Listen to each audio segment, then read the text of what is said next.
ওসমানীদের লেখাটি আমার ভালো লেগেছে অনেক বেশি। আমায় ছিঁড়ে খাও হে শকুন, হে সীমান্তের শকুন, এক্ষুনি ছিঁড়ে খাও আমাকে। হে আটলান্টিক ইরিগন, শিগগির খুবলে খাও আমাকে।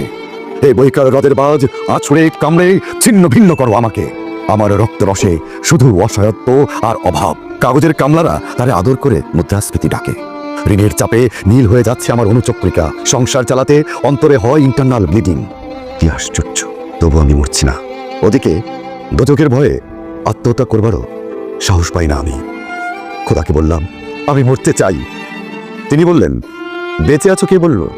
সহস্রাব্দ উন্নয়নের সাক্ষী হিসেবে রাজা তোমাকে মমি করে রেখেছেন। বাজারে দীর্ঘশ্বাস ফেললে নাকি রাজ্যের ভীষণ বদনাম হয়, রাজারও মন খারাপ হয় খুব। কোতোয়াল ফরমান জারি করেছে আমাকে সারাক্ষণই হাসতে হবে, নইলে দেশি কুকুর ও বিদেশি মাগুরকে একবেলা ভালো মন্দ খাওয়ানো হবে আমার মাংস দিয়ে। নিত্যদিন ব্রয়লারের ভুঁড়ি নাকি ওদের ভাল লাগে না। অথবা আমাকে ভাগ দিয়ে বেচা হবে। মানুষের তো মানুষ খাওয়ার স্বাদ হতে পারে, তাই না?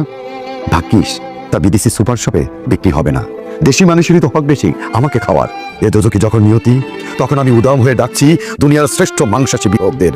হে ঈগল, চিল ও ভয়ঙ্কর বাজেরা, হে সাম্রাজ্যবাদী সাহসী শকুনিরা, তোমরা F-35 এর মতো, MiG-29 এর মতো দল বেঁধে হামলে পড়ো আমার বুকে। আমার রান, থান, চক্ষু, কলিজা আজ সব তোমাদের গনিমতের মাল। দেশি সুর খুবলে খাওয়ার আগেই আমায় ইচ্ছে মতো ছিঁড়ে খাও তোমরা। দোহাই দোহাই, শুধু মস্তিষ্কটা খেও না আমার, তাহলে শীঘ্রই দাস হয়ে যাবে তোমরাও। তাহলে শীঘ্রই দাস হয়ে যাবে তোমরাও।